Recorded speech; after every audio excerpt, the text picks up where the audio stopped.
Good evening, ladies and gentlemen, and thank you for joining us on episode 5, season 7 of the Standoff with Brad and Richie here on New Zealand Sport Radio. We're live on Wednesdays on Facebook and YouTube throughout the season. Evening, Richie. Round 3 saw more convincing wins, including a third win in a row for the Warriors, seeing them sit atop the ladder and earning some praise from across the ditch. How was your weekend and what did you think of the round? Yeah, the round was good. Obviously, Brad, we're flying, man. So 0 complaints from me. Yep, just want to keep riding the wave while we're on it, and hopefully it's looking good for another week. I don't want to jinx it, but yeah. No, how are you, man? You good.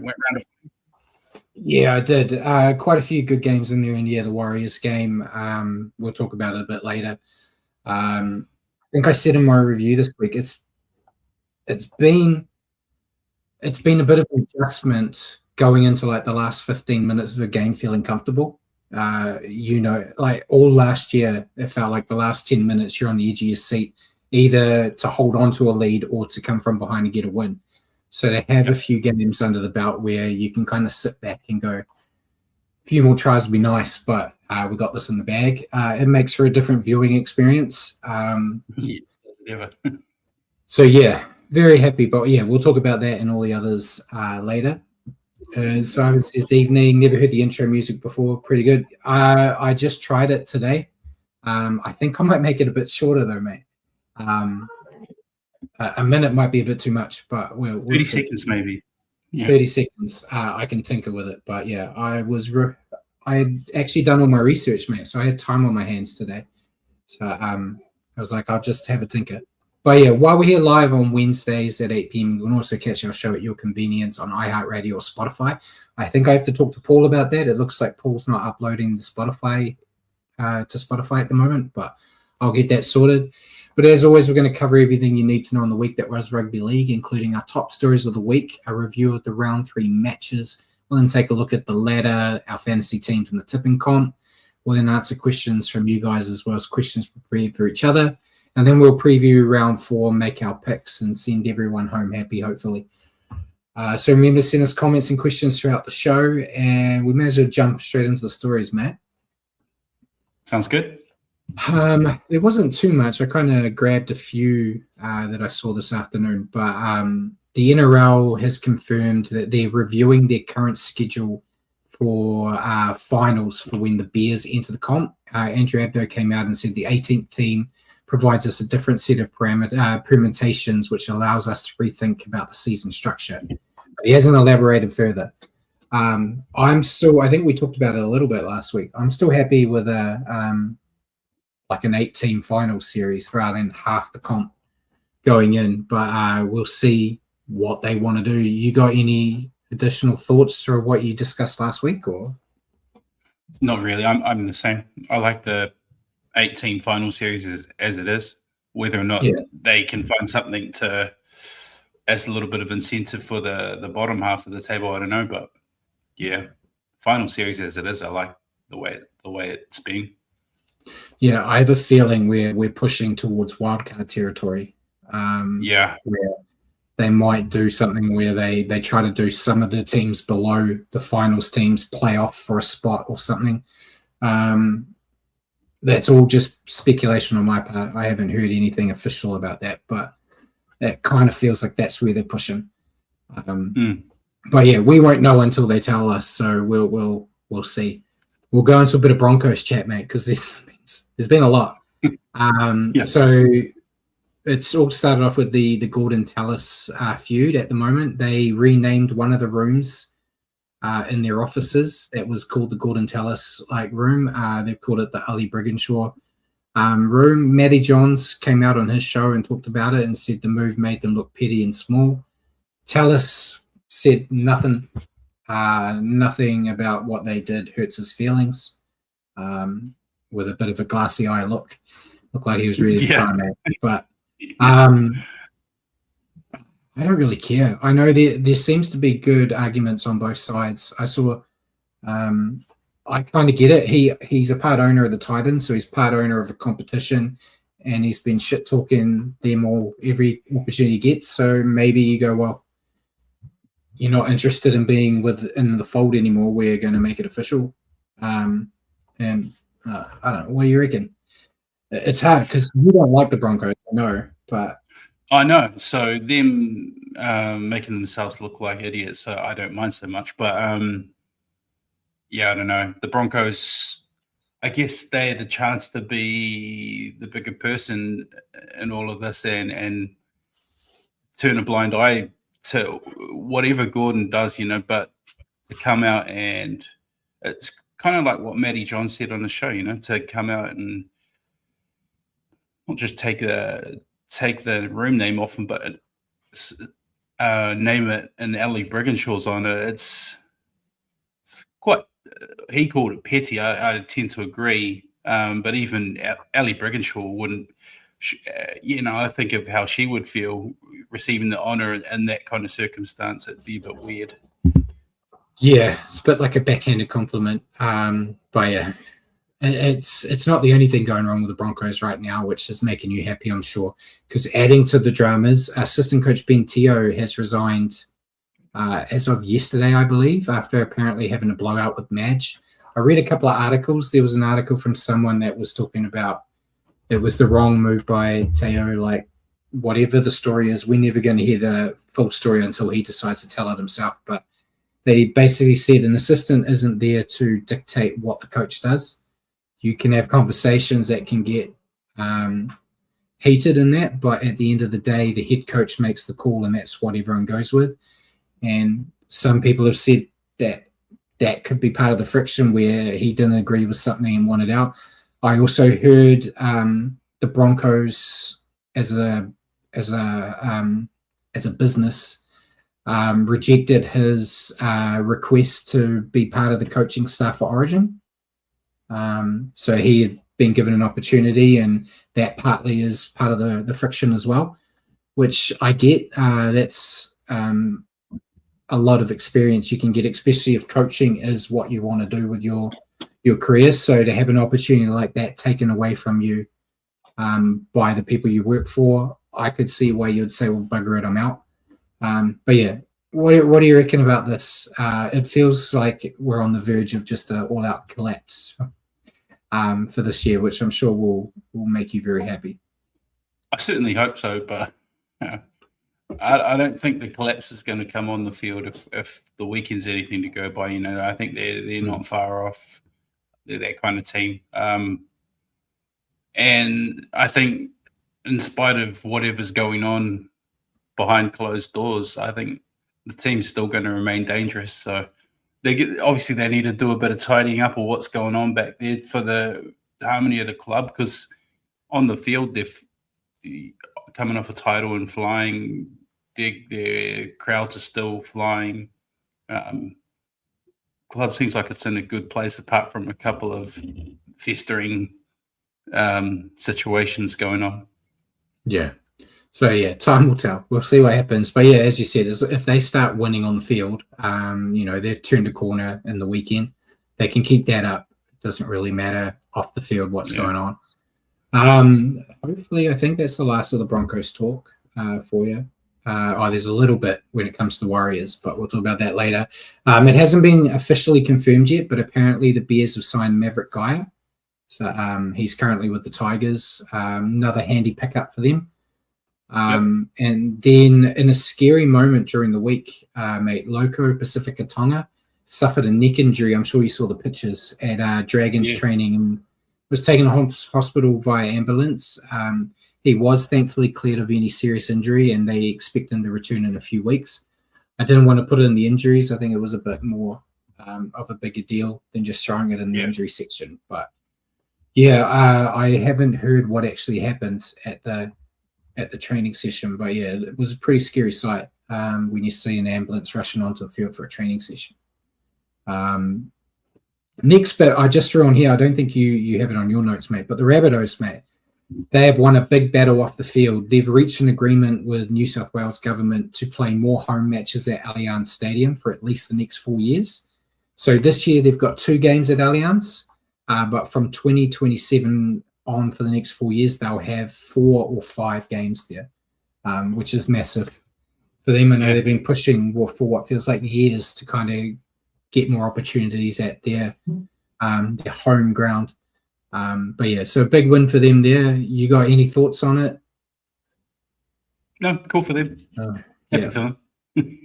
Last bit of Broncos news, mate. It hasn't been officially announced, but many sources across the ditch have said that the Broncos will be sending Grant Anderson the Warriors' way in their deal for Mitch Barnett. We did talk about it with Ruin Hammer in our little chat during the week. With our news coming up next about Roger and the like, it makes sense. He isn't a bad option to go into centres either. If need be. Pair him up with Orbit, Storm combo. Yeah, Storm combo. It's not the worst. In terms of, most of these times they're offloading a disgruntled player or a young kid that they don't see a future for. So to get a guy like him is more than I was expecting. It's just if he actually wants to come here, he just got to the Broncos. That's the thing. Yeah. Does he want to come here? If he wants to come here, he may look at it. Webby's got away with these guys. He sits down, has a latte with them, mate, and then they worship the ground he walks on. So I'm sure a Webby chat may be what gets him across the line. Come on, Webby and Cam. Yeah, but we'll see. It's not the worst option. I was expecting, some 18-year-old kid that has no desire to come to New Zealand getting shoved our way. But yeah, I'm very happy with it as long as he wants to come. If he wants to come, we don't want another compassionate grounds release. Yeah, so we'll see. We'll talk about it more once there's actually confirmation. But speaking of no confirmation, it kind of blew up today. There was a lot of media talking that Roger Tuivasa-Sheck has rejected offers from the Rabbits and the Roosters and will be moving to Wakefield Trinity in the Super League. So articles over here in Oz, and I read one before we jumped on from the UK. They're all saying it's a done deal. Super League promoting it as the biggest signing in Super League since Sonny Bill, when Sonny Bill went to Toronto. He would have a field day up there. And I'm pretty sure that Wakefield's with Jazzers too, so at least he gets to team up with Jazz again. But yeah, it's sad to see him go. I understand the metrics behind it and the money and whatnot. But definitely happy that he's going to leave the NRL so we don't have to see him play against the Warriors. For sure. So that's my feelings too. Yeah. He's still playing well. I don't want to see him play well against us.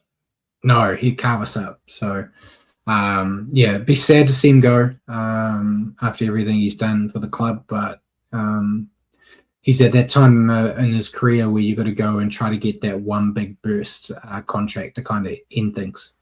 So hopefully the Wakefield package is good. And Simon said he's not going to Huddersfield. They're currently last. Wakefield might be a better choice. I haven't even been following. I couldn't tell you who's first and who's last, to be honest. But yeah, good luck to him there. Next bit of news, Peter V'landys has confirmed that all third-party deals for the PNG Chief players will be tax-free as well. So that's adding to the cherry. I know they want to get this one off the ground, but I can see the Dolphins and the Bears looking at it going, geez, where were these incentives helping us get played? Yeah. But I understand it's going to be a tougher discussion to get people to move to Papua New Guinea than it is to get them to move to Redcliffe or to Brisbane or Perth. So I kind of get it. We'll see who it lures. There are, I know, what's his name? Rudolph from the Sharks. He basically said outright he would love to go there because it's tax-free money. He wants the money, which, give him no shame for being honest. But yeah, do you think this will be what gets big names across the line? Or do you still think going to PNG is still a stretch too far for some of the more high-level players?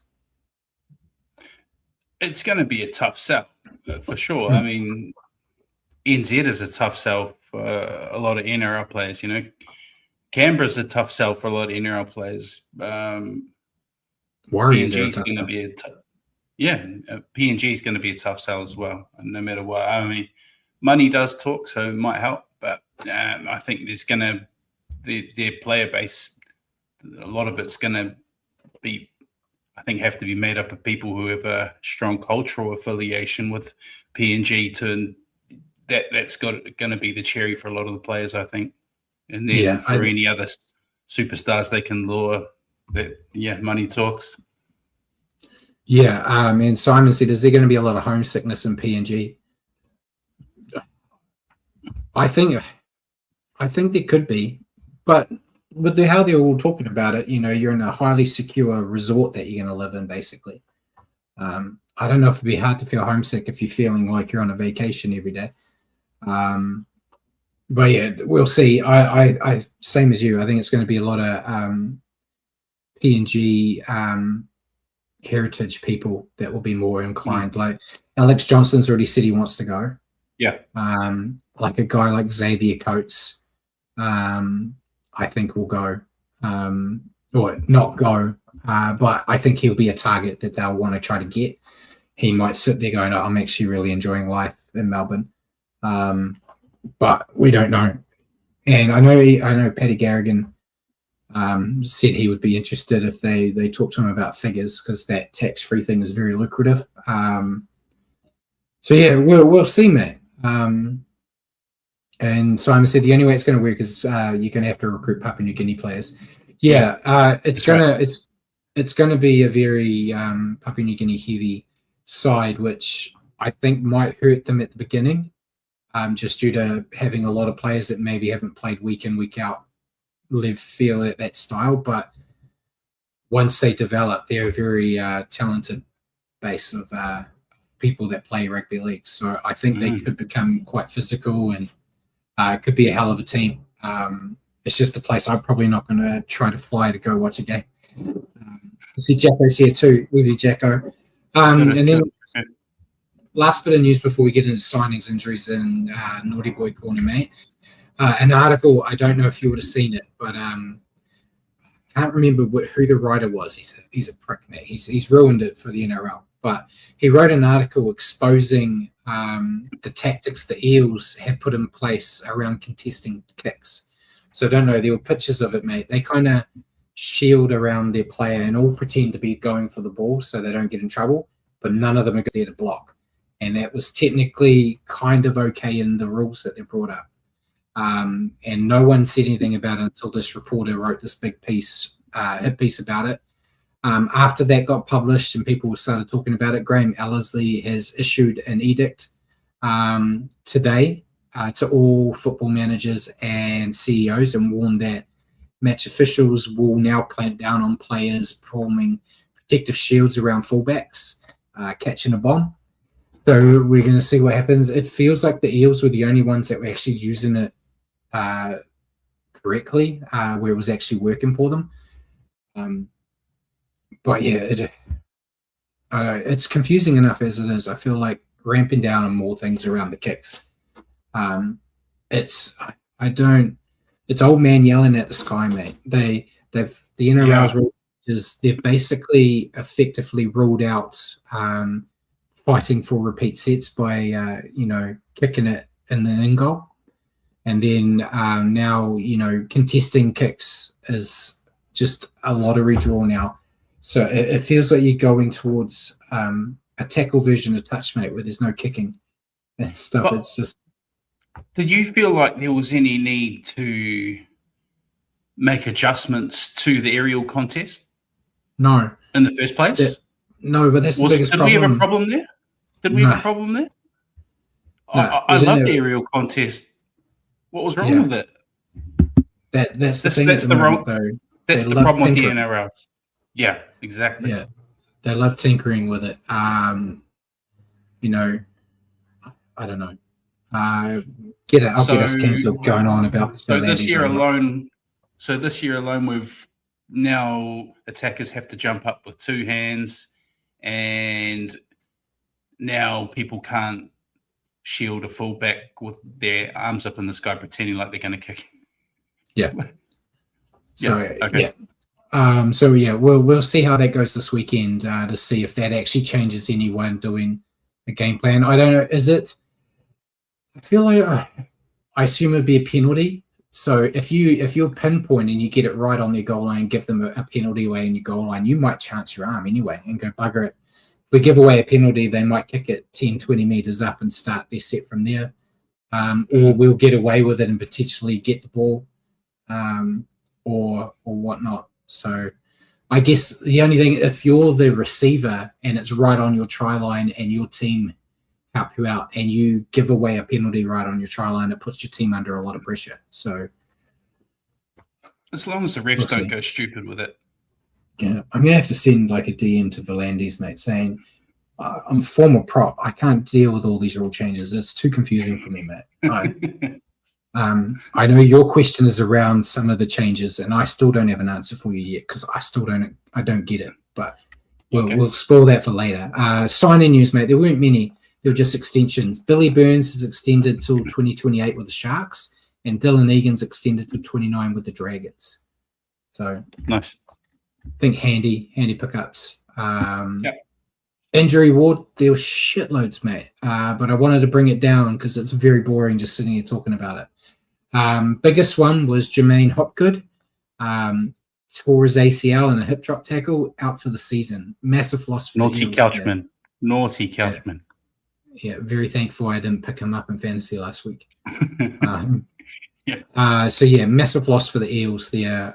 Payne Haas has done something to his shoulder and is simply TBD. We don't know if he'll be back next week. It could be a couple of weeks. We're not sure. Broncos are dealing with other shit right now, so they're not really telling us either. Big loss for the Broncos when they've got him for limited time anyway. And not good for the millions of fantasy teams that have him. But, hopefully it's just a week that they're letting him rest up and getting it right. Eels, another bad one. Jordan Samrani, he did some damage to his meniscus. He is out for 6 weeks. He's been playing pretty well, I thought. So sucks to see him kind of get his legs taken out from under him there. Jerome Luai got the Warriors curse as a half coming to face them and getting hurt the week before. He's done his knee, is out for 4 weeks. I did have Adam Dewey on the notes that you've got, but he has been named. If he plays is another thing, but he apparently had something wrong with his hamstring, but they just said it was a bit of tightness. So he has been cleared to play. Bias Warriors fan here, I probably would have given him the week. Just if he's got a tight hammy, maybe don't send him on a plane to New Zealand. Give him a week to try to get it 100%. But they're going to be coming over here desperate for a win. So I kind of get Benji's thoughts behind that. Will Penasini, another bloody eel. He did his groin. He's out for 4 weeks. Ativalu Lasati from the Storm, he's out for 4 weeks with a calf strain. Probably it is a bit of a loss for the Storm because their second row is depth is a bit tested right now. But I thought Lasati's been playing really well for the Storm too. So it sucks for him that, you're kind of making that second row spot your home and then this happens. So hopefully he comes back in good nick. And then lastly, mate, Morgan Gannon from the Warriors failed HIA, 11-day stand down. We did talk about it. Jacko might remember as well. Because Jacko's made a comment about Dewey saying, why would Benji rest Dewey with a dodgy hamstring so early in the season? Wet track as well as travel. Yeah, I don't get it myself, but Benji's a different beast. But yeah, Jacko, yourself and I all talked about Morgan Gannon when he signed. He does have, unfortunately, a reputation of the old Wade Egan head knock. He missed a whole season because of the head knocks in Super League. So it was a bit disheartening to see him go down here. Bit of friendly fire from Fish. Because I don't know what Fish took before this game, but he was on something. But yeah, just kind of shouldered Gannon in the back and then he rocked forward, hit his head. Hopefully he comes back. I feel like this was his his real big opportunity to kind of make a claim for like a regular spot in the actual 17 that are meant to play. And he might lose that for quite some time now that Mitch Barnett and everyone is back. So hopefully he gets back and hits the ground running in New South Wales Cup again. But you got anything you want to add about Gannon? Yeah, you're right. It's tough because that was his chance. Now he's got the stand down, and there's not a lot of opportunities that are going to present themselves in that forward pack. It's just queues of players in his position. So I feel for him. Yeah. I hope to get the chance to see him show what he can do in our colours. But yeah, first and foremost, hopefully his head's all good. Jagger said, how has Gannon jumped ahead of Toiava and Fadialofa? You'd have to ask Webby. I've only seen a little bit of New South Wales Cup, and he has been playing all right down there. I think with Eddie and that, they might be deeming Eddie and Kalis, maybe they're young. We'll give them a bit more seasoning. I don't know. I'm trying to speak for Webby here when Webby hasn't actually directly said anything about it. They're the next wave, right? Yeah. The next wave after the demis and that.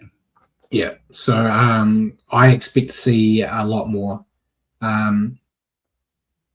from those boys this year anyway.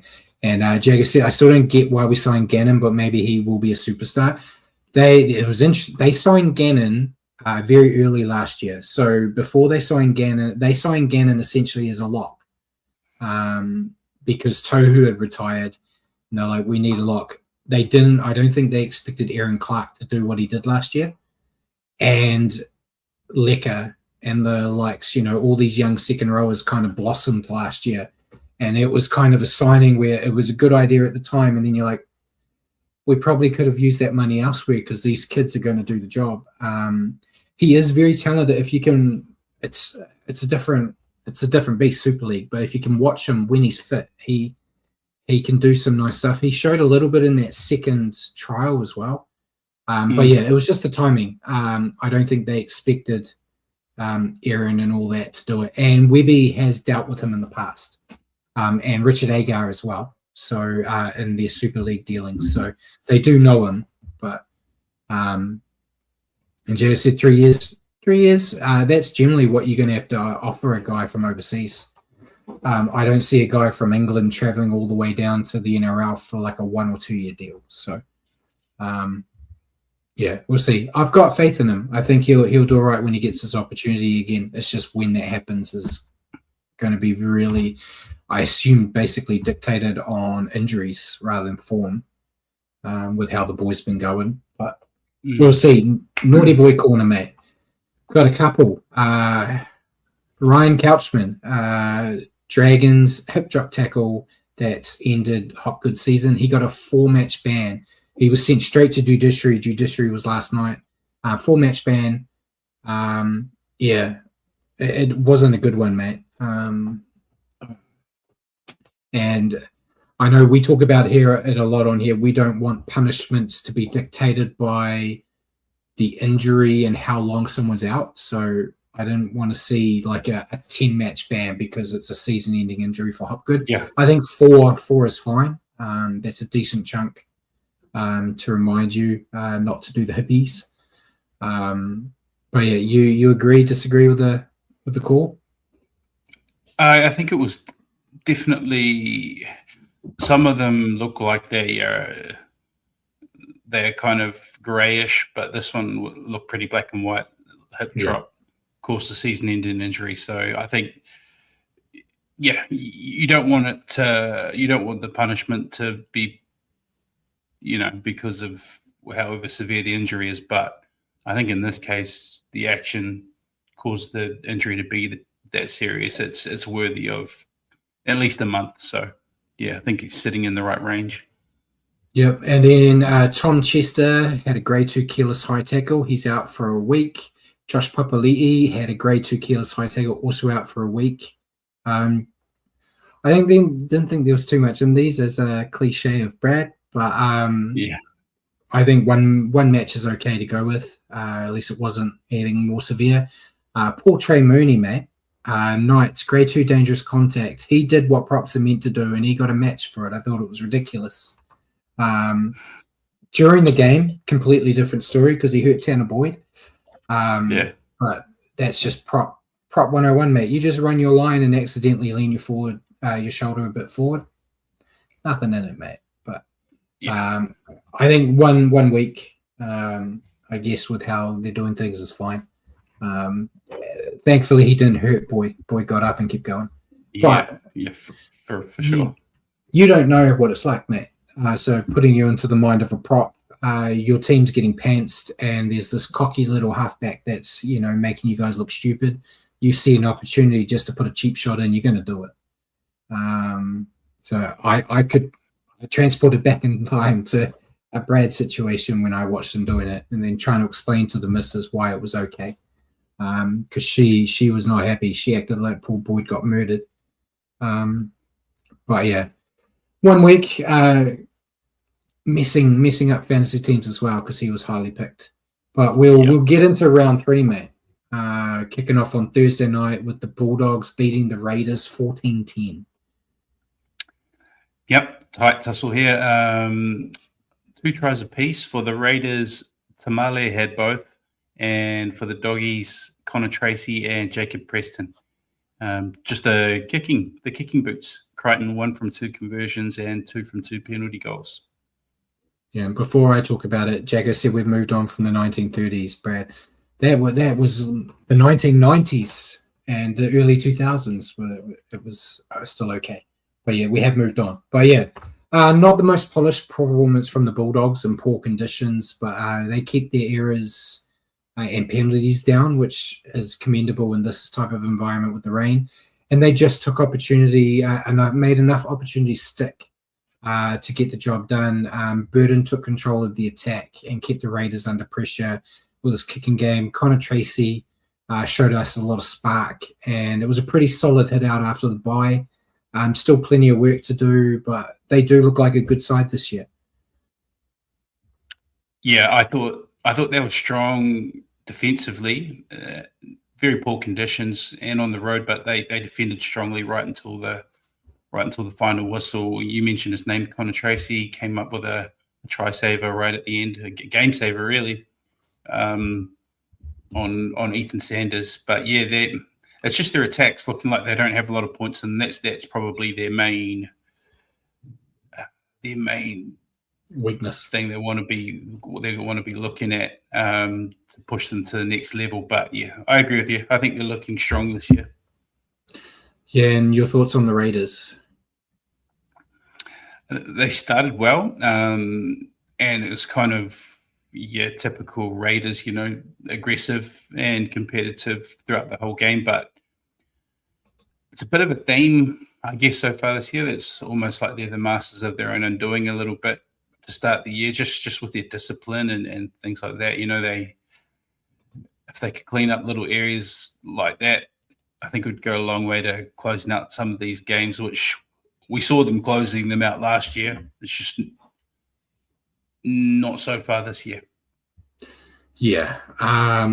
The Raiders, they did start strong and ended well. I thought, getting the tries right at the start, right at the end. But the hour in between those moments were the issue. Like the last week, their discipline was their downfall. They put themselves under too much pressure. And while under pressure, their defense left little to be desired. Still a valiant effort, I thought, to hold the Doggies just to 2 tries. But a lot of work for Sticky's men. And hopefully they can finally get a match in dry conditions.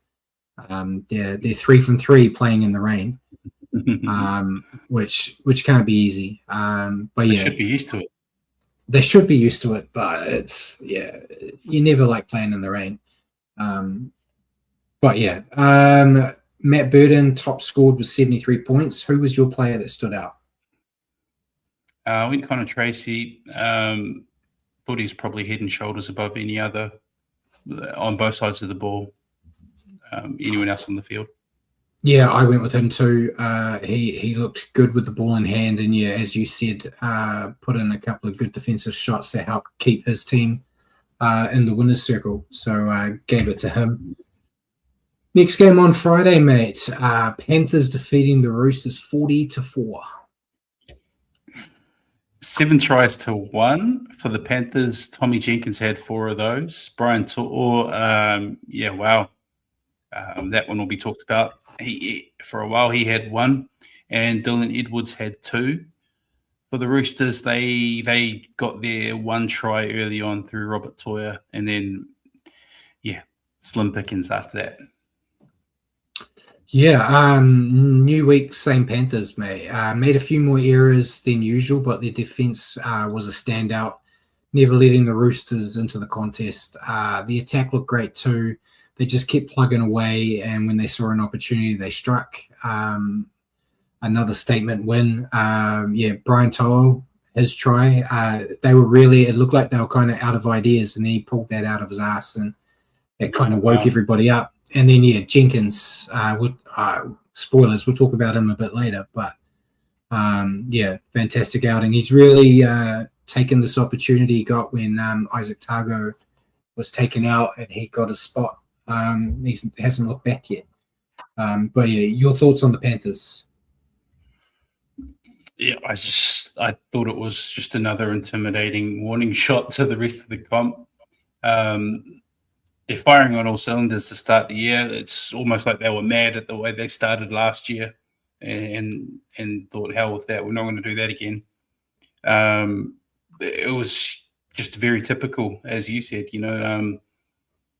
very strong defensively, very very proficient with all their processes and shapes and their pressure, and they just squeeze the life out of you, and before you know it, the game's gone. Very special efforts from Jenkins as well, the 4 tries and To'o. I think that's an early contender for try of the year.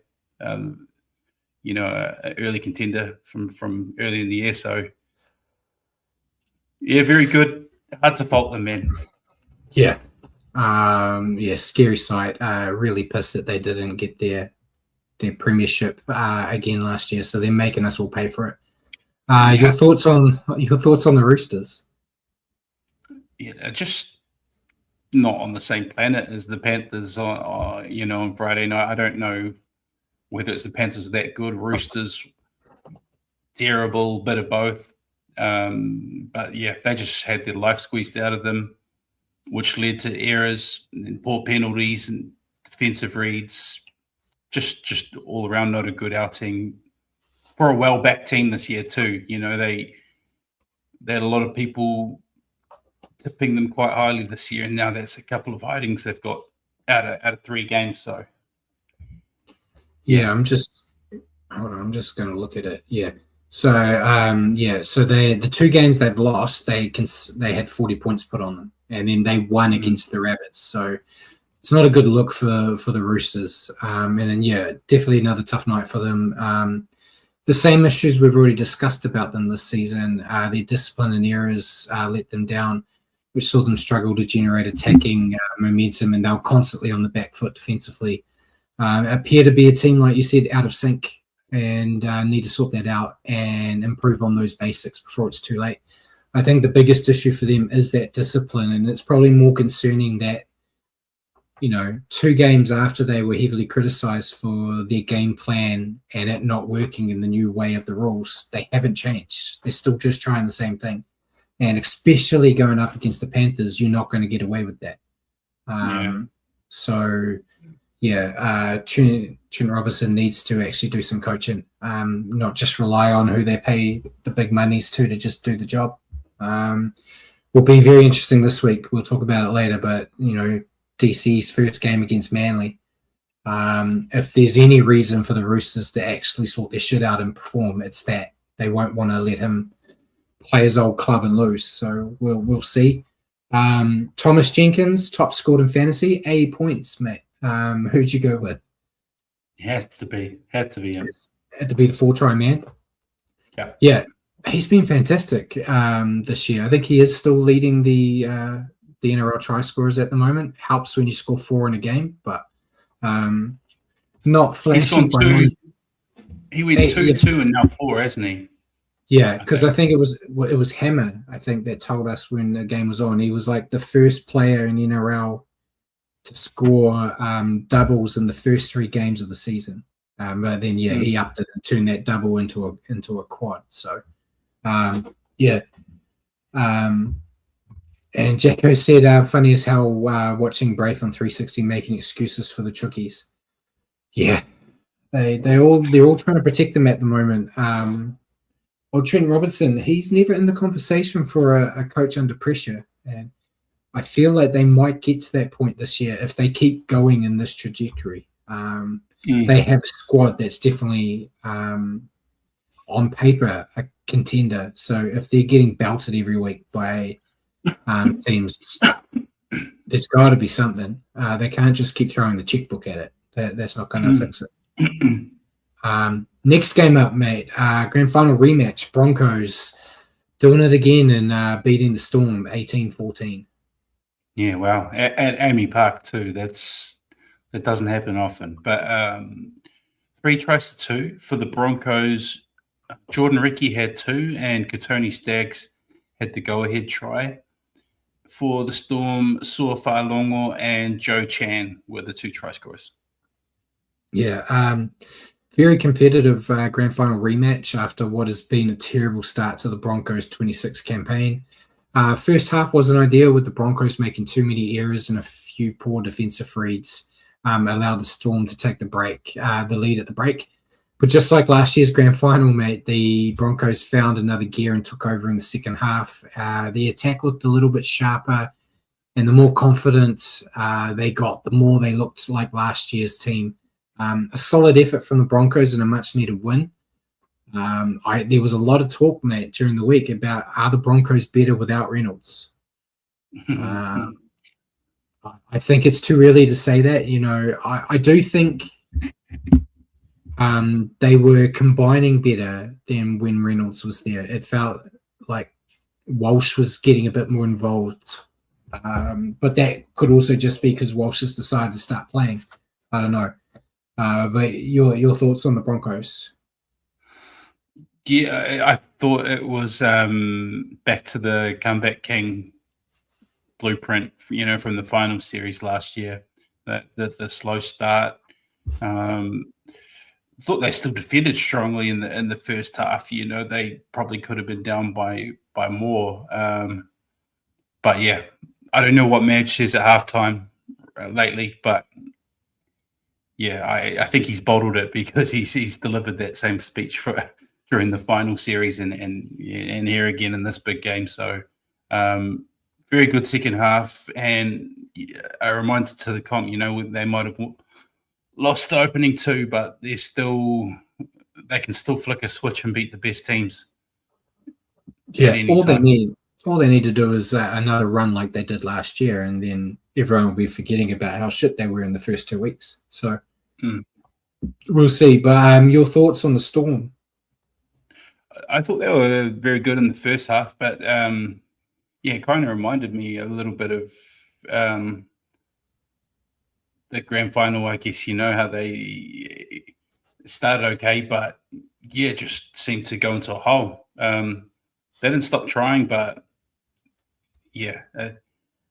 it was their opponent that finished the stronger to take the points. The Broncos can do that. It's probably the one team that could do that. You get Storm 14-0 up at halftime at Amy Park. I don't think many other teams are closing that gap. They probably just lost to the one team who can possibly close that gap. Yeah. Yeah, they just got to get Stefano to shut up. And you tell me enough, they get in trouble, man. There's something there, eh? Don't chirp. But the Storm looked comfortable in the first half, scoring some nice tries, but they switched off in the second. They did have moments of control, but couldn't capitalize when it mattered. Their defense let them down at times, and when they had to play catch up, they just fumbled under the pressure, which we don't say about the Storm normally, but I am expecting a massive bounce back this week. As we always do whenever someone beats the Storm, you're always wincing in pain that they're going to put a toweling on someone. Who was the player that got the most points? Joe Chan got 83 points. So losing team dominated. Who did you pick? I went Ricky, couple tries. I thought their second rows come under a bit of scrutiny this year, but it's probably the best game I've seen him play this year, definitely. Yeah, I went with Ricky too. He kind of dominated that, just before the half and just after the half period where it was all about him. Very solid outing for him. Before we move on to the game we all want to talk about, Checker said Storm is still good, but they're not as powerful as years gone by. Yeah, I think we talked about it last week, didn't we? They're still a hell of a team, but there are weaknesses there that you can exploit if you're good enough. They're a beatable team, but they're still a solid team that should be in talks for a team that could go the whole way if they keep playing well. But round 6 we'll see, mate. That's going to be the gauge for how they are and how we are. Yeah. In round 6. So I'm nervous, but looking forward to that one. Speaking of us, Saturday, first game on Saturday, mate. The Warriors defeating the Knights 38-12. Yep, another good one. 6 tries to 2 for the Warriors. Aaron Clark gets his first in the colours. Jackson Ford continues his run. Lecker gets another one. Fish, that was a banger of a try. That was a great prop try. Yeah. Tanner Boyd and Luke Hansen on debut. Got a nice gift from Tane Tuapiki there. The Knights, Fletcher Hunt and Greg Maju. Yeah, another great performance from the Warriors. They stuck to the game plan that's been working for them since the beginning of the season. They just piled on the pressure, and off the back of another massive forward effort, piled on the points. Despite some changes to the spine, they all seemed to click. You didn't really notice any issues with the spine with Hansen and Tuapiki sliding in. It looked like they belonged in that time. And Mitch Barnett hit the ground running, got his return a little bit earlier than I think he expected due to other changes with Gannon and the like. But his first, I think it was his first or second touch of the ball, he put Ford over for a nice try and just pinned his ears back and went hard all night. Very happy to see him not only play well, but get through without any niggles. Because that is always in the back of your mind when a guy comes back from a big injury on, last thing you want to see is them getting hurt in their first time back. So only nitpick I had, it was another slow start, second game in a row where the opposition have scored in the first 5 minutes. But it's a great footy side right now, and they overcome that. So they just had, and the only thing is, it's the Warriors fan in me, mate, where you're always waiting for everything to fall apart. They just got to keep it up. I can relate. So like every week you're like, is this the week where it all unravels? It hasn't happened yet, touch wood. It looks like mentally they're very fit, and mentally they look tough as well. So I feel like if things don't go their way, they don't get rattled as much as they may have done in the past. So I feel like this is a team that could potentially just keep knocking performances like this out of the park. Jacko said Barnett looks in great nick as well. Yeah, he looks in great nick. He said that in some interviews, like how fit all the boys are. So it's good to see. Your thoughts on the Warriors, mate? You said what were you talking about? Anyways, listening to me, mate. Honestly, the disrespect. No, but you said something halfway through your point, and then you kept going, and then it worked its way out of my head. It's all right, man. I'm used to you rambling. It's my shtick. Yeah, it is. Our forward pack again. Immense. That's what you said. You spoke about the slow start and being nitpicking. I feel like all our wins, that's kind of been the way, the way we've been beating teams isn't a beat them out of the gate. It's I guess, death by 1,000 cuts, pressure, complete high, fast play of the balls, kill them through the middle, and then we run them off their feet, and then we cash in. I guess it was similar here. You know, you're right. We did have the slow start with Fletcher Hunt scoring early on, but it just looked like the longer the game went on, the more we were gaining the ascendancy until the points started to flow. So as long as we keep finishing games like that, I'm happy for us to have the one try slow start. That's cool. But as long as we're finishing over the top of teams, that's great. And I feel sorry for a team if we do get a fast start on them. But yeah, it was great. It's hard to pick a player who didn't have a good game. You know, our middles just carried on their form. Wade Egan plays off the back. Tanner Boyd, he's getting all the praise, and rightfully so. He's going awesome, and it's just the whole team's humming. So whatever they're doing, keep doing it. Yeah. Before I ask you about the Knights, you saying that also sprung something in my head. 2023, you know, that amazing season they had. Yeah. It was the same. Yeah. That was the same issue they had. They were slow starters, but they just outran everyone by the end. So it might just be the fact that is how Webby's team, when it's at its best, works best. Where you kind of that's the system, I think. Yeah, you rope-a-dope them, mate. You get them their confidence up with an early try, and then you beat them to death. So we'll see this week against the Tigers if the Tigers score an early try. Might be a good TAB thing, bet responsibly. Put money on Tigers to score in the first 10.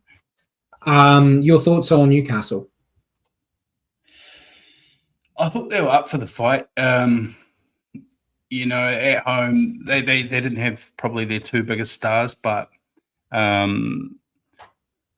they didn't stop trying. It wasn't for lack of effort. I think they were just probably outmatched by better forward pack.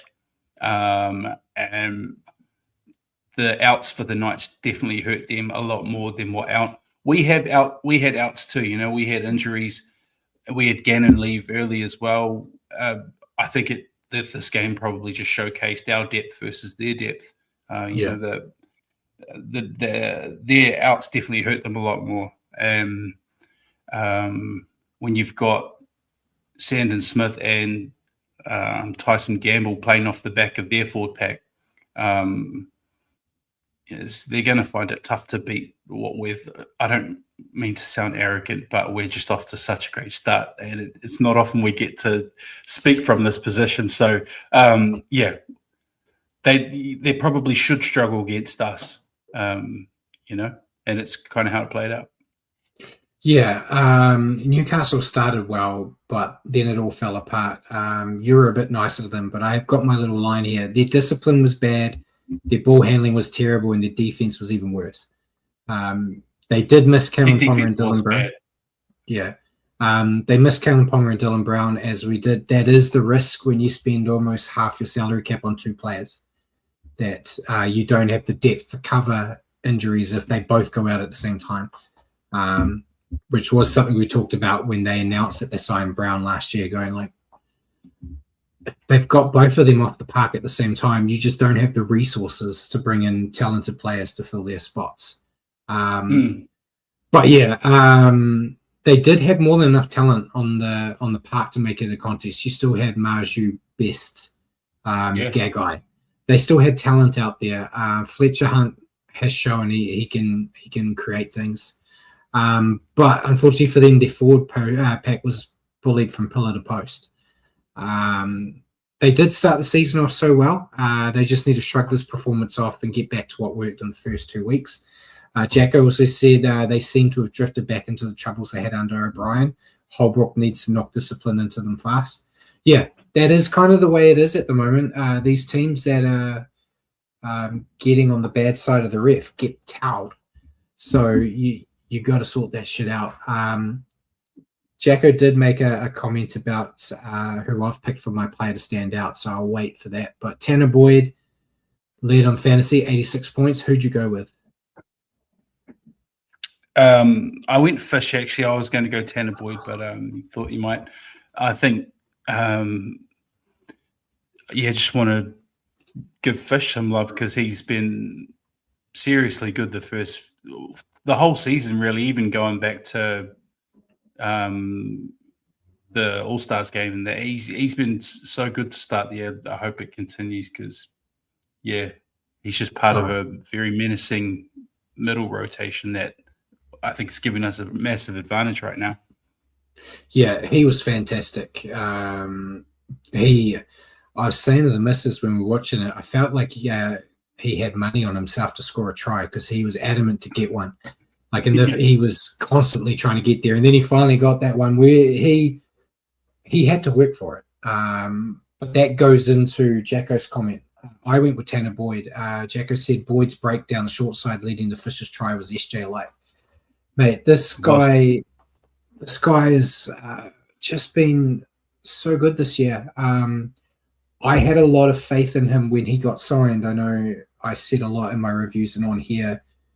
If you can get him into the system, he could do well. And then he didn't really do that great for us when he got his opportunity last year. He did more than enough to kind of float the boat, but he did seem like one of those guys that would get rattled if something didn't go his way.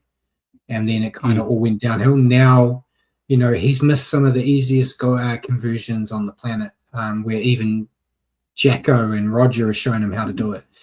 But they're not rattling him. He'll miss an easy one, and then he'll just go back to doing his work. And he is just always engaging in the line, which creates opportunities everywhere. They know that if they give him an inch, he's going to just go.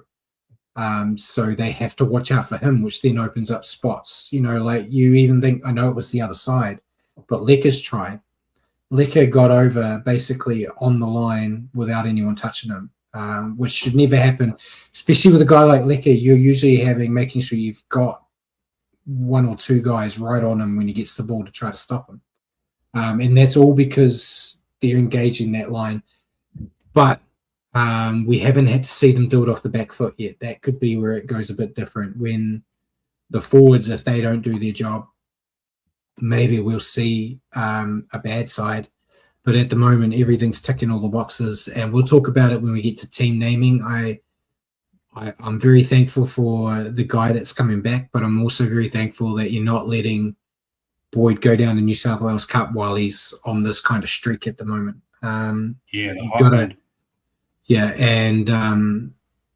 It's great that everyone in the team got a team first mentality, that they're not throwing their shit out of the cop because they want to be a certain position. At the moment, you want the best team you can, and we'll talk about it in the team naming. That team is stacked. It's a scary looking side. So yeah, I went with Boyd. I thought he was fantastic. And Jacko said he always liked Boyd, but he always got knocked by fans who didn't rate him. And Boyd kicked us to death on Anzac Day a few years ago. He just needed a decent coaching system. Yeah, I'll steal from him again, but bloke in a bar. Dean and Kemp was talking about, he said Tanner Boyd was all the rage as a kid, like Australian schoolboys halfback, and that the Titans signed him and said, "You're a hooker," and then tried to turn him into a hooker, and then they changed him back to a half. So I feel like if he was in a better system, he probably would already be a decent guy. He's off contract this year. I know I've seen some fans talking about we've got to sign him again and keep him around. I feel like the Bears and the like will be licking their lips going, we could make this guy our number 7. So I wouldn't be against the Warriors keeping him because of what he's been doing, but I wouldn't be surprised to see him make some big money elsewhere, if that's what he chooses to do. The fact that he turned down deals to stay and be a New South Wales Cup player here speaks volumes for what he thinks of Webby and the club. So yeah, for sure. We'll see. But then does that mean a certain Metcalf gets homesick and goes back to if he's stuck being a 6th the rest of his life? I hope not. I hope not too, but we'll see. And Jay said the Dragons could use Boyd. No. That's career suicide, like going back to the Titans. I don't know why they would go there. I did see someone say it in one of the shows, though, saying the Dragons could do with him. But he's their 7. I think Atkinson's been going all right. It's their 6 that's the problem at the Dragons. Next game on Saturday, mate, before we hour long Don't talking talk about the about Warriors. Daddy's boy like that. No. Dolphins defeating the Sharks 38-10. Yep. 6 tries to 2 for the Finns. Jake Averillo, he had 2. Jermaine Isako, Hamiso Tabuai Fido, Selwyn Cobo, and Connolly Lemuelu. And for the Sharks, Sam Stonestreet and Braden Trindle slotting down in his 100th. Yeah, a nice bounce back after last week's less than stellar effort. I know the Dolphins won last week, but it wasn't pretty. The attack looked to be clicking again. They kept momentum on their side and refused to let the Sharks get in the mix. Big efforts from both the pack and the backs just reminded us how dangerous this side can be with the ball in hand. And although not tested as much, I thought their defense looked a lot better.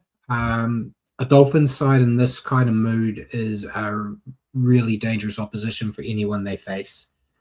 So yeah, a great bounce back from last week's woeful attack. Your thoughts on the Dolphins? More like what I've expected them to be. You know, when I was doing my preseason predictions. Obviously a lot of X factor in the team, the hammer, etc.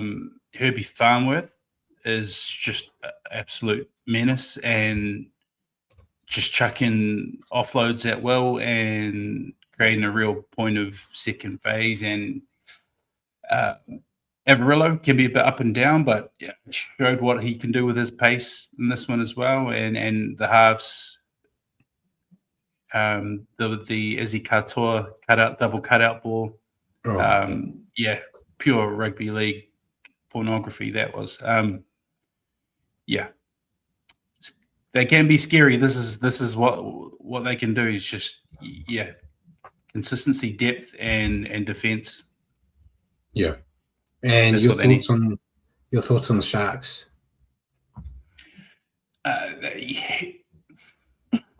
They didn't look like they were the Sharks that put 50 on the Titans, and that's probably because it's the Titans in round one and didn't take a lot of effort. But yeah, I think ever since then they've looked a little, a little mid, a little just off the boil. You know, they not quite as sharp as what we saw from them in round one. So part of that's going to be down to who they played in one of those games. It's tough coming up against Penrith, and then you come up against a Dolphins team as well who have X factor. Everyone can do that, but they'll be disappointed because it was at home in front of their home fans. But yeah, I think they're still a good team. I think they'll bounce back down the road. You're delusional, mate. Your love for the Sharks needs investigating. Jacko, before I talk about it, he said the Sharkies podcasters are very depressed and AFB was shit. Yeah, he's really not hit the ground this year like he did last year. He hasn't really delivered. About Origin too much. Yeah, they've given him the opportunity for Origin, and the way he's playing, I wouldn't pick him. I know they will, but I wouldn't pick him right now. But embarrassing effort. Well, Jacko is being the better prop. But yeah, embarrassing effort at home for the Sharks. They couldn't keep hold of the ball, and the attack just wasn't on the same page for most of the night. Defensively, they wilted under the constant Dolphins attacking barrage. And it just felt like they pretty much gave up at the halftime break, and adds more fuel to the fire that I keep trying to light, saying that they're flat track bullies. The moment they get up against a team that's competitive, they don't seem to do well. Give them a bottom four team and they're going to look like the best team in the world. Top fantasy scorer was Blake Brayley on 76 points, but who did you go with? I went with Herbie. He didn't get a try, but love what he does. All the hard work and then all the flash stuff as well. He creates a lot for them. Yeah, I went with Jake Averillo. He scored a nice double, but he was quite heavily involved with the attack. And, thought I wanted to give him some flowers because it's always like Hammer, Herbie, or Katoa that we always talk about. So I wanted to try to go to someone else. with good reason. But yeah, I thought Everlow was quite solid out there. So it was great. Last game on Saturday, mate. Rabbitohs defeating the Tigers 20-16. Yep, 4 tries to 2 for the Rabbits. Jai Gray, Jack Whiten, Latrell Mitchell, and Alex Johnston. For the Tigers, Samuel Afanu and Hiamasi Makasini. He got one, and he got clocked on the face by Latrell in the process. That was actually a 8-point try right on halftime, which actually gave the Tigers the halftime lead when they weren't looking like having any halftime lead. Yeah, I think it was a bit soft given an 8-point try, but me too. It is what it is. Didn't affect the result in the end, but wasn't the most polished performance from Souths here. But after a slight scare in the first half, the Rabbits turned it up a gear in the second. Some silly errors and penalties looked set to derail the match for them, but their attack started to find cohesion with Jai Gray. I thought had a great night out. Needed to secure this win before the bye, and when push came to shove, they made their moments count when it mattered most. Too much talent in this side for them to really not be able to put teams away. But I think if they can all get on the same page at the same time, they're close to putting cricket scores on anyone with the talent they have. Before I pass it to you, Jacko also mentioned it was an odd sort of game. Tig should have won, but they didn't. I will mention that I was fully on the Tigers side, hoping they'd get the win until I remembered I picked the Rabbits and the tips. I was like, no, I need the tips. But yeah, your thoughts on the Rabbits? Yeah, definitely not A grade, but and I think for anybody who saw a bit of the presser, Wayne was particularly grumpy. But yeah, they hot start. I don't know what happened. They let this Tigers come back and somehow claim their halftime lead, like we said. They came back and wrestled back their ascendancy, and then I think they were able to back their D in from there. And like you said, Jai Gray had a big night, but it was more a case of holding on, I guess. And then a little lucky for them, Tigers playing with a couple of stars down, with Dewey and Dwayhe and Luai. Yeah. And your thoughts on the Tigers? Yeah, it's a weird one because they just patchy, I guess. They had moments where the defense was a bit leaky, but then they showed their attacking potential as well and their style of play. They can put points on quickly, but losing your halves is always going to be difficult, and hopefully they feel that this weekend.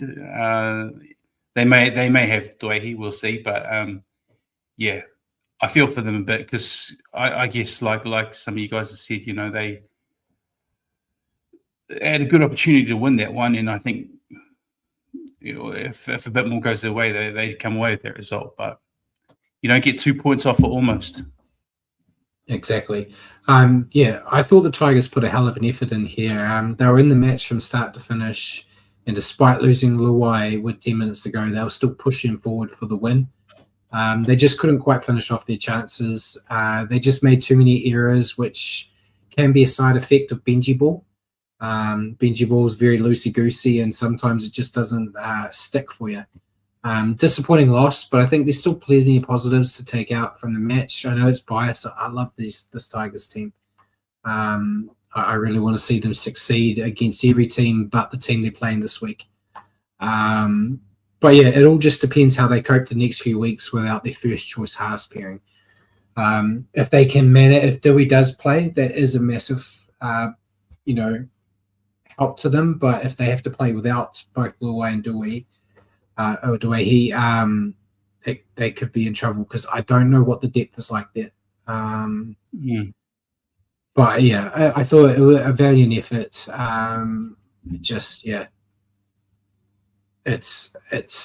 Mantis has said takes a trying, and that's kind of I know. I'd rather have a team that busted their ass and lost than a team that didn't give a shit and lost. And I feel like they did their best. And yeah, the better, or I wouldn't even say the better team won on the night. I think they looked better, but they just, they got to make the small things count. It's those 1%ers. Jai Gray, top fantasy, was 68 points. Who did you go with? For me, it was between Jai Gray and Jackie Whiten. I think you sent me your notes. I saw you went Jai Gray. I'll give Jackie Whiten his flowers. I thought he did a real good job out there. Scored a nice try. Defensively, very strong. So, yeah. Yeah, I went with Jai Gray. I feel like it was the first game this season where he kind of looked like he was getting out of Latrell's shadow as a fullback. It felt like he'd made it his own and he was out there battling. We're kind of getting into the age of the miniature fullbacks. They're kind of all popping up and doing really well. So, I thought he was a standout there, and hopefully keeps that jersey long term for them, because I think it does make their team stronger when you can have him there and put Latrell in the centres. Especially that left edge is lethal for the Rabbits. But next game on Sunday, mate, Eels are defeating the Dragons 30-20. Yep, it was 5-3 for the Eels. Jonah Pezzett, Talon De Silva, Katonga, Talon De Silva had a second, and Josh Adokar. For the Dragons, Luciano Leilua, Jaden Sewer, and Moses Sully. Yeah, the Eels put together a nice attacking display here. While their discipline still needs plenty of work, and the early exit of Hopgood caused some issues, their spine, I thought, controlled the match for the most part with a smart kicking game that created repeat pressure and several scoring opportunities. They built the lead and had done enough to hold off a late Dragons push. There was some good defensive efforts in like that last 10 where it really looked like the Dragons were going to get over. I think even Percent, like he scored a nice try, but he did a nice try saver as well. They kind of kept them definitely heading in the right direction under Riles, which we kind of talked about last year, like the team was building well. So, I think a solid outing, but they were playing one of the worst teams in the comp, so you can't give them too many pushes there. But your thoughts on the Eels? Yeah, they didn't start the best. They got a penalty try. They actually slumped to a 14-6 deficit in the first. I think the game swung for them definitely with that hip drop and sin bin. They went on to they put 18 unanswered points in a little 10-minute period there, which sort of swung it in their favour. So they were good enough to take advantage of that, which is a good sign. They do have some good attacking players. Yeah, like you say, though, it's the Dragons. So we want to see the Eels click into gear against some tougher opposition. Yeah, which we have seen them do already this year. They towed up the Broncos something proper. So your thoughts on the Dragons? Oh, again, I think they're similar to last year. They don't play the full 80. They stormed out to that 14-6 lead early on. They play in patches like that, and you think they're dead and buried and they come back, but they tend to get into these grinds and these close battles and come out on the wrong side of the ledger, what probably pleases you, Brad, but wouldn't please Shane Flanagan too much or the fans of the Dragons. But yeah, they're going to want to remedy that if they actually want to make it out of the bottom four this year. Yeah, I'm still unfortunately giving them more praise than I'd like when I do these reviews. They did show patches of promise in this game, but they just couldn't match the Eels consistently. Defensive lapses allowed the Eels to stretch their lead, and a few solo efforts kept the score close, but they were just not in sync. Even Adokar's try in the final 10, that could have easily been a Dragons try instead. It was just some poor play there, and having one of the fastest guys in the comp being able to get that ball and just go. But yeah, they're just not in sync. And if they can all get on the same page, they will trouble some sides. I still don't see them. I know they're getting really close to that spoon at the moment, mate. But I think they're too good for the spoon at the moment, but they're not good enough to be a top 8 side. I think they're going to be in that like 9 to 12 area, I feel, when it comes to push comes to shove. I've probably jinxed it now, and they're going to end up, number 1.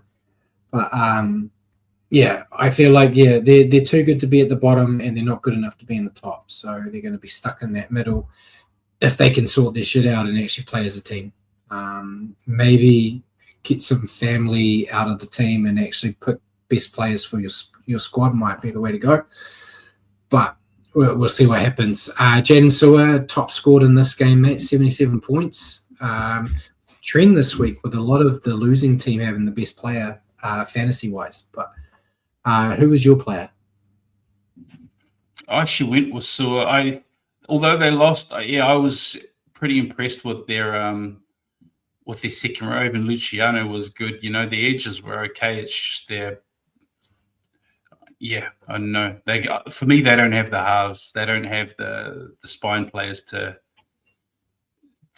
close out these results. So Jaden Sewer, guys like that's not the problem. I feel like there's a reason he got a good fantasy score. He was in the thick of it. And no one really for the Eels stood out to me from the winning team that much that made me pick them over Jaden. Yeah, he did play well. I went with Mitch Moses because that's the cliche. If the Eels do well, you pick the halfback. But I thought, he was good with the conversions, which helped them get the lead. He was playing quite well with his kicking game in game as well. So it wasn't his best game on the planet, but I thought it was good to see him kind of have a game like this, showing that he, life without Dylan Brown as partner, he can do all right. So I went with him. But as you said, it was slim pickings on the winner's side there. I thought so. Yeah. Then we go to the last game, the most anticipated game of the round. Cowboys versus Titans. Cowboys got the win, 30-16. Yeah, 5 tries to 3. For the Cowboys, Murray Taulagi had 2. Scotty Drinkwater had a big, long 70-metre effort. Jackson Purdue and Jakey Clifford. And for the Titans, Jaden Campbell had 2 on return and Curtis Morin. Yeah. Cowboys finally showed us something this week. Their pack looked up for the battle, which allowed the likes of Taulagi and Drinkwater to have more space and time to cause the Titans' D-line headaches. The win was a shot in the arm for Peyton, and he needs to get this team to build on this performance if he's going to keep his job. Jacko said Peyton doing backflips of happiness in the presso. It would be, like, as much as we joke, it would be a massive weight off his shoulders and the team's to finally, get a win under the belt. It is against the team that's currently dead last, but if there's any team you're going to beat, it's got to be them, right? So they just got to build on it. They do have some talented players that can do things for them. It's just 9 times out of 10, they're just not up for it for some reason. So, hopefully this gives them a confidence boost to try to see them try to be more competitive week to week. Your thoughts on the Cowboys? Yeah, definitely a step up. I think their forward pack was a lot better this week. Gave them a lion's share of the ball. I think they had 56% of the ball. So it was able to get people like your Drinkwaters into the game. He looked a lot more dangerous, scored the big try. Taulagi out wide as well with the double. So, their back 5 was going good. Any kind of result. They just needed any kind of result for their confidence, for their coach. And it is only the Titans. You can only beat who's put in front of you. So much better result and step in the right direction. Yeah, and your thoughts on the Titans? Yeah, no. And they aging fast. You're right, Jacko. It's just the Titans. Yeah, I don't know what it is, mate. We say the same stuff. They're like the reverse Panthers. Yeah. Each week you come into these reviews and you say the same good stuff about the Panthers every week. You say the same negative things about the Titans every week, and yeah, whatever it is, they just don't have the formula. Conceding 30 to the Cowboys, who haven't been looking great. That's just very Titans. And I think, yeah, if I were to get my go over again with my predictions, I'd be looking their way for the spoon instead of the Dragons. Yeah, another disappointing night for the Titans. The return of Jaden Campbell added some much-needed spark. He looked kind of untouchable at moments in there. But he was all they really had, to be honest. It was kind of like if Jaden didn't do anything, they were doing nothing. The defense once again cost them. And I just don't understand. You just said it. We talk about it every week. I don't understand how their defense can be so poor week in, week out, and it never changes. They get a new coach. It's still shit. I thought it might have been a Desi problem that, the defensive structure that Des had in mind wasn't working. So I thought with Hannay coming in, new coaching staff, all in that, it would be fixed. But it seems to be a personnel problem. I don't know if they just don't trust each other, or if they're not talking. I don't know what it is. How about Fodawaker dropping the ball, kickoff twice? Yeah, it's that exact kind of thing. Ruins the Titans. And Jacko said Titans are coach and halves killers. Yeah, they ruin halves coaches. I could see the pitch going like, you could be the coach that makes the Titans a really good team. That could be a pitch to bring a coach in, but it's hard to pick up a job after you've been the Titans coach and you get sacked. There's not a lot of people screaming for the former Titans coach to be their coach. So I don't know. They got to do something quick because eventually Gordy's going to get over talking about the Broncos, man. He's going to have to talk about the team he owns. It won't be pretty. Jaden Campbell, keeping that trend, mate. Top scorer in the losing team. He got 78 points, but who did you go with? Scotty too hotty. Drink water. Yeah. He had a good one. That's what he can do. Yeah. He definitely looked a lot more comfortable out there in this game. That try he got was fantastic. He was just more heavily involved. There were talks before the game that he potentially wasn't even going to be playing and that they were going to put Jackson Purdue at fullback. That was a rumor that was going around. Thankfully for them, that didn't happen because Drinky had a great game. Purdue, I thought, had a great game at centre too. So I think it was best of both worlds for them there. But yeah, I went with Drinkwater as well. Fantastic. We'll see if they can build off this one or not. But that was the end of the round, mate. So we'll bring up the ladder. I gave you top 8 last week because I had a feeling we'd be first this week. So I wanted it.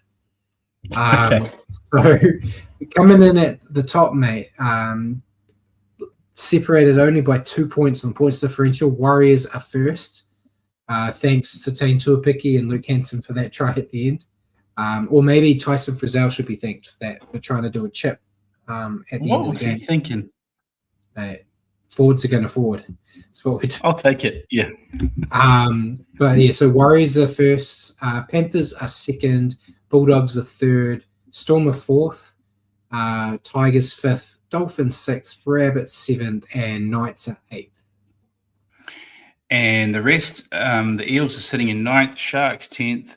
Manly Sea Eagles 11th. Cowboys 12th. Broncos 13th. Raiders 14th.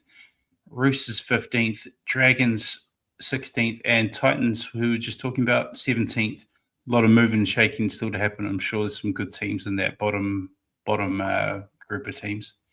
Yeah, it's great to see the Dragons tied for wooden spoon right now. It is. But there was a lot of people talking during the week about the top 3 of the ladder. Warriors, Panthers, Bulldogs, all having Panthers coaches. Like the Panthers systems are starting to work. Jacko said it's still in shock seeing us at the top of the table. Yeah, I think it might have been this Warriors liking that. I think they said it's like the 3rd or 4th time in the history that we've ended around first. So it doesn't happen often. But yeah, happy. It's by the slimmest of margins on point stuff, but to be one of the only couple of teams left undefeated, it's good. I'm happy. I still don't. We'll talk about it when we get to our questions. I still don't know how confident I am yet because I am a negative Nancy at the best of times. But yeah, we'll see. We'll move on, mate, to our tipping comp. It hasn't changed too much, mate. A lot of sixes and a lot of fives. I'm consistent, man. 5 from 8 every week. It's just how I live my life. But Hammer is first. Hammer's Miss Hammer is second. You know, they're sharing their tips, I think, mate. Yeah. There's some skullduggery afoot. The Punisher is third. Evelyn is fourth. Simon, you're fifth. Richie, you're sixth. Then Roscoe is seventh. Your boy Mac is eighth. I'm ninth. The Irk is 10th. Princess Cahill is 11th. NB Sports Fan 12th. Bjorn is 13th. The boy from SMB is 14th. Sorry. Bjorn is 13th. And then ACT Hellcat is 15th. So not bad. I'm still in the hunt for finals, mate. And it's still early days for the total scores. And Jacko said he has WAS PTSD for sure. I think we all do. I think those of us that have been around long enough, we're always waiting for something to go wrong. But yeah, hopefully that's just us and the boys can get the job done. We'll talk about fantasy. We won't go too much, mate. No, please. Terrible round for fantasy with lots of people going low scores. I still kept my undefeated streak against you, mate. Outscoring you again. I got 838. I've moved down to third in our league. You got 758 and you're dead last in the league. That's bull crap. I don't know what's happened there. I'm sure of it. I was imagining big scores because I spent all my money to bring Carraz in and he got 17. Ridiculous. And then everyone was getting injured or suspended. So we'll see how next week goes for us there, mate. But we will move to questions. We've been answering everyone's as we always bloody do. Like a ADD hound, whenever I see it pop up on the side, I have to react. But I will go with my one first, and then we'll leave your one because I still don't have an answer for you yet. But my question for you, it kind of goes off what we were just talking about. We've seen 3 great performances from the Warriors. Do you have them as a genuine title contender? And if not, what do they need to do to earn that tag for you? Let's bring in the PTSD right back. And my answer is going to come from a PTSD angle. I think this version of the Warriors that we've seen in the first 3 rounds can definitely challenge for the title. They've got all the right ingredients. The forward pack right up there with the best. The informed spine, strong defense, belief in the systems, high accuracy. It's all there. We've also seen it against. It's not like we've done it against the Titans, you know, with Roosters, Raiders, decent teams we've done this to. So, yes, I think this version can definitely challenge. Can we carry this version through to September? Because you don't win titles in March. So it looks great now, but I want to see this version in September, and then I think we'll be challenging.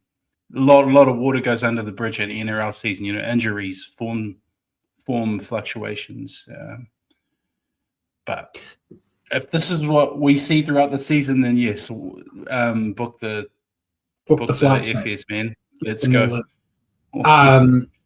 Yeah, I'm kind of the same. We mentioned it in the top our show title, best start since 2018. 2018, we went 5-0 at the beginning of the season.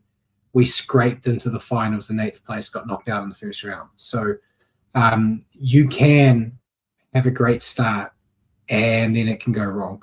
I think like I've already talked, the mental toughness on the side, I think, is the difference.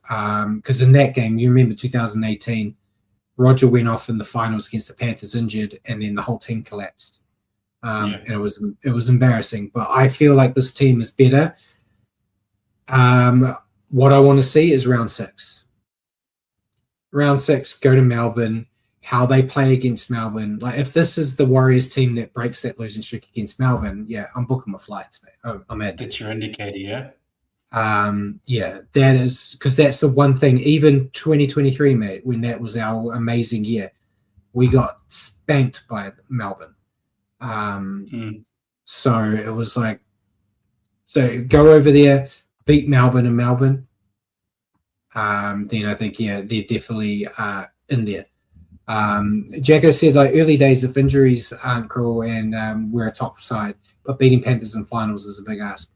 Yeah, I definitely think at the moment I would say we're a top 4 side come finals at the moment. If they push on is the next thing. And Jagger said if Boyd and Mets really click, it is possible, which we'll talk about after I've answered your question. And Amanda said 2026 Wires are ahead of 18, 23, and 25. I think at the moment they are, yeah. They got rid of that has been Sean Johnson, man. That's the thing. We've got a real halfback in Tanner Boyd. No, they're just all clicking. It's like 2023 where everyone was playing career best footy. You know, Jacko Ford still leading the Dally M's. We'll see how long it lasts when eventually other teams start getting their backs to actually do something. But yeah, he's had the best year of his life. As you said, Fish has come back strong. Mitch Barnett won games, played strong. Tanner Boyd's knocking it out of the park. Dallin, after all the criticisms we're given, he's been playing solid. Roger is Roger. Chance, we'll talk about it in team naming. Chance does what Chance does. Team Tuapiki was looking great out there too. Leka, Jacob, everyone, Wade, you name it, they're all been playing well. So there hasn't been a player you're sitting there, bar Ali Leotawa in round 1, sitting there going, we could fix this and we'd be better. So yeah, I'm going in, I'm confident, but in the back of my mind, I still have that negativity. But yeah, your question to me, mate. Now we've had 3 rounds worth of sample size. Do you have any take on the new 6-man bench? You like it? Don't like it? Don't have any thoughts? I still don't really understand it, but I did get to. It worked in round 2. Round 2 for the Warriors. Chanel, got knocked out early on because of the 6-man bench. They were able to bring Tane Tuapiki on, and then not lose like your hooker option. So they were able to bring Sam Healy on later on in the game when Egan needed to come off, and then they lost Chance in that game. They were able to keep Healy and move Egan into the 6. You wouldn't have been able to do that in the 4-man bench because we probably would have had Tuapiki, to be fair, but we wouldn't have had Healy. So we would have had to move. God, we probably would have moved someone like Aaron Clark into hooker. And that. So in that situation, it works when things go wrong. I don't really get it when things are going right. It's just like normal. You pick your 4 guys. Those 4 guys you get. The other 2 miss out on playing another game. So it's good, and it was designed for when things go wrong anyway. So you think it's helped us? It helped us in that game. It gave us more options when Gannon went off as well last week, but they had kind of already bunched up their thing. But yeah, I think it works when you get an injury where you don't have to like necessarily put someone in to cover that spot. You can have them there, but if you don't need to use them, you can use someone else. You're not just go. It's not like the days where Webby, he loved doing it. We'd use 3 people on the bench and there'd be 1 guy that didn't play at all. Yeah. We don't need to have that anymore. You can actually have 4 players that if everything goes right, you can use your full rotation. But if things go wrong, you've got an emergency. So I am okay with it. It just, I still don't get how it works properly. But it is, it's designed to help you for those uncommon injuries that may happen, which is kind of what Jacko said as well. The 6-man bench is great. It helps lots with unexpected injuries. Yeah. I think in the past, you've had a bit of criticism over Webby's bench rotation too. I think it's fair to say, right? Yeah, Webby. If Webby had one thing he can't do, it's he doesn't know how to use an interchange, but he knows how to use this one. They just needed to give him more. I guess that's what I think. I think it has helped us in this sense where it's given him the push he needed, the courage to leave Sam Healy on the bench, and it set the Wade Egan, Sam Healy rotation, and I think we're going to bear fruit from that. That's an awesome duo, and yeah, any unexpected injuries we can carry a team might have a bit of an effect on our New South Wales Cup team, because effectively we're going to be taking away one of our best New South Wales Cup players, and they might not even make the the field in the NRL team. But I think it's helped us in that sense. It's good to see Healy there and get some regular game time and open up some other avenues for our game. Yeah, I think as long as those two extra players, you pick the right type of players, it kind of fits you, which I don't know what the starting four of our interchange will actually be. We'll talk about it when we go to the thing, but I think they've kind of covered it. Spoilers for later, I may have, instead of Chanel, used Tane Tuapiki. I think Tane Tuapiki as that emergency opens more avenues for what you could do with him than Chanel. Chanel, I think, is the type of guy you'll throw him anywhere. He's going to do a job for you. But I feel like if, say, you lose Chance in the game against the Tigers, who are you moving to fullback? Are you moving Roger to fullback? And then you're changing. So you're, for one cover, you're changing two, where if it's just two to a picky, you can throw him there. Oh, if you lost a touch wood, by God, you touch wood. If you lost a Metcalf at 6, you could even throw Tuapiki in there or move Chance there if you had to, rather than going, we've got shit out into the universe. I'm just saying, mate. I'm spitballing. But yeah, and Jagger said just have to make all the bench guys get game cup and time and cup if they need to keep match fitness. The only problem is when the New South Wales Cup boys play first, because they don't want them to play. We had it at the last home game. Morgan Gannon played New South Wales Cup, and then he got pulled in because there was the injury to Kurt Capewell. I think they know what they're doing. And as you mentioned earlier, Jacko, the team in charge of keeping them fit is doing a great job. So I feel like they'll cover it. But yeah, we'll move on, mate. Next round, talk about the Warriors versus the Tigers. Surprising team naming this week, mate. In a good way. Yeah. Do you want me to run down it? Sure, go for it. Okay, so fullback, Chance. Wings, Dylan Watini-Lesniak, Roger Tuivasa-Sheck.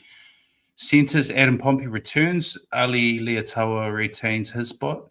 The halves, this is where it's interesting. Luke Metcalf, no easing him back in. He's straight back in there to start by the looks of it. At 6'2", so that answers all the questions that people have been having. What happens when he's back? Does he take Boyd's spot? No, he goes to 6 for now. So Tanner Boyd keeps his 7. Front row, James Fisher-Harris, captain. Wade Egan, Jackson Ford. Second row, Leka Halasima, Jakey Laban, and lock, Aaron Clark. Interchange bench, Sam Healy, Mitch Barnett, Demi Waimonga, Tanisdale Smith, Niokore, and as you mentioned, Brad Schnell, Harris Tavita gets the 20 jumper or 19th man. Yeah, that is a good side. I know the update we had on Luke Metcalf is he's got fitness tests to do this week.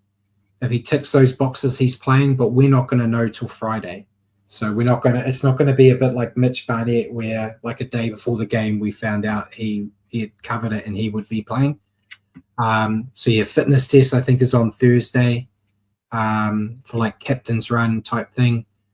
Friday we'll know for a fact. I feel like they're confident he's going to play. I feel if he wasn't going to be available, there might be a chance he wouldn't. He'd be playing. He'd be named 20, and Chanel would be 6, and then they'll do the switch on game day. I feel like naming him at 6, I think they're confident he's going to get it done. Really excited. I want to see how these two click. If these two can click together, throw all the money you want at Boyd and just keep it like that. I know Luke wants to be a 7, but I'm not a hard. You were a back. Would you rather be a 7 in a team that's struggling, or would you rather be the 6 to a team that's playing really well? Rather win games, man. Yeah, it's my mind. I'd rather be in a team that's winning, and if me playing 6 makes that team stronger, I'm playing 6. Yep. You'll never hear that in a real life situation with me. But if the team is better with me at 6, play me at 6 and let the guy that's playing 7 play. May have been vice versa. If they go, the team is better with Luke at 7 and we'll try Boyd at 6, that would be an argument. But I think Tanner is a 7 and Luke is a 6. Yeah. I think Lukey Met is mature enough to know who's got the hot hand right now too, surely. Yeah. And Jacko said Metz has to do what's best for the team like Luai has done with the Tigers. Yeah, that's a good example, actually. Luai went to the Tigers because he wanted to be a 7 so he could lead a team. Tigers can play better with him at 6 and letting Dwayhe play 7, and he's doing that. It doesn't change how much you're getting paid, to be honest. So it is what it is. But, yeah, very happy with that team. I think, the only thing I'd change maybe is switch Chanel and Tane, just due to what you could do. But, it's tough on Chanel to, do so well, get knocked out, and then be out of his spot. But say the same about Tane. Tane tore the house down last week at fullback. And I've been a big advocate that he should be the fullback full time, but to go from being one of the best players out there to watching it from the stands be tough. But he kind of know. I think he extended, man. I think he's been told that number 1 jersey is his. He's just got to wait. Surely. So very very happy with that team. You happy enough with that team? Oh, I'm very happy. I just hope Lukey's all good. I hope it's not too soon.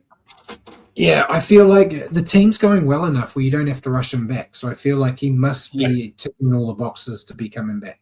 It's not a panic. Surely. So we'll see how it goes. Tigers team, mate, named Jareem Buller at fullback, Jarrell Skelton and Luke Lalili on the wings, Sunia Taruva and Hamasi Makasini in the centres. Halves of Jock Madden and Adam Dwayhe. It's not really that bad. I forgot that they had Jock Madden as a backup. It's not too bad. Front row, Terrell May, Api Carousel, and Fanua Bolly. Second row, Sam Fainu, Kai Pierce-Paul, and Alex Twal at lock. Then the bench, they got Tristan Hope, Sione Fainu, Royce Hunt, Alex Sifa, Bunty Afoa, and Falatino Tavana. And also on the extended mate, Paddy Herbert. That's for the injury they had. That's a pretty solid Tigers side that can cause trouble. They got that Benji ball in them, as is the case. We're in a weather warning right now in Auckland, apparently, so it's probably going to be less than ideal conditions for Benji ball, which will help the Warriors there. But Warriors got a solid team. As long as the forwards do what they do, I am fairly confident the Warriors go 4-0. Extremely confident. Yeah. 4-0. And I want to see Bunty play. I hope he gets a couple of minutes. Jago said we should win this game, especially with the weather looking dodgy. Tigers a dry track. Forwards do what they do. Lukey Met and Tanner Boyd click in the halves. It's just screams points. Fingers crossed. But we're both going for the Wars there. We'll go to the next game, mate. When I remember how to push the buttons. The fixtures, round 4, mate. We have Thursday night, the clash everyone's waiting for.